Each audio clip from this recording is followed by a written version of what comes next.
ஏன்னா அந்த கடைசியில் உணர்ந்து விடும்போது எப்போ லைட் ஆஃப் பண்ணிடுவாங்களோ, எப்போ இது பண்ணிடுவாங்களோ அப்படின்னு சொல்லிட்டு அந்த ஒரு டென்ஷனே இருக்கும். இருந்தாலும் ராஜன் சார் என்னை பற்றி பேசும்போது நல்லா அவர் சொன்னார், கவனிச்சது போகிற அவர் இந்த பாவாடியை.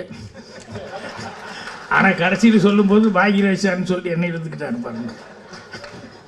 இது பல தடவை நான் கவனிச்சிருக்கேன். எல்லாரும் அந்த மேட்டருக்கு போவார், போயிட்டு கடைசியில் பாக்யராஜ்னு என்ன கொண்டுருவார். ஸோ இந்த படத்தில் மணி அவர்களை பற்றி சொல்கிறதுக்கு மணியான ஒரே ஒரு விஷயம், நிறைய விஷயம் சொல்லலாம். இந்த யுகத்தில் சொல்லுவாங்க இல்லையா, இப்போ கலியுகத்தில் இருந்துட்டு இருக்கோம், இதுக்கு முன்னால் 3 யுகம் அப்படின்னு சொல்லுவாங்க. இந்த கிரேதா யுகம், அந்த யுகம், ஒரு 3 யுகம் இருக்குதுன்னு சொல்லுவாங்க.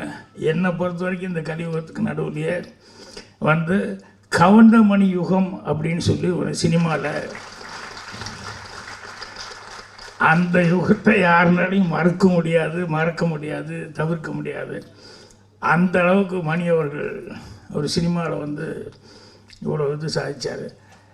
எனக்கு எல்லாமே அந்த 92 சீல் நான் உட்காந்துருக்கும்போது மணி மெல்ல வருவார், வந்துன்னு என்ன ஒரு லுக் கொடுப்பார், என்ன ராஜன் அப்படின்னு, வாங்க மணி அப்படின்னு உட்காந்து அப்படி பார்ப்பார். அங்கே வந்து இந்த ஜோசியம் பலன் உங்கள் எதிர்காலம் அப்படின்னு சொல்லிட்டு புக்கு இருக்குது. உடனே மணி எடுத்துட்டு, ராஜன் எனக்கு கொஞ்சம் பாருங்களேன் அப்படின்னு. இது நான் வாங்கின புக்கு இல்லைங்க, கோபாலகிருஷ்ணன் ரூம்மேட் அவன் வாங்கின புக்கு, இருந்தாலும் உங்களுக்கு படி தெரியுமில்ல, பாருங்களேன், என் கையை பார்த்துக்கிட்டு இதை பார்த்துக்கிட்டு என்ன இருக்குது சொல்லுங்களேன் அப்படின்னு சொல்லுவோம். எனக்காக காமெடியாக இருக்கும். ஏன்னா நமக்கும் ஒன்றும் அதை பற்றி ஒரு பெரிய இன்ட்ரெஸ்ட் இல்லை.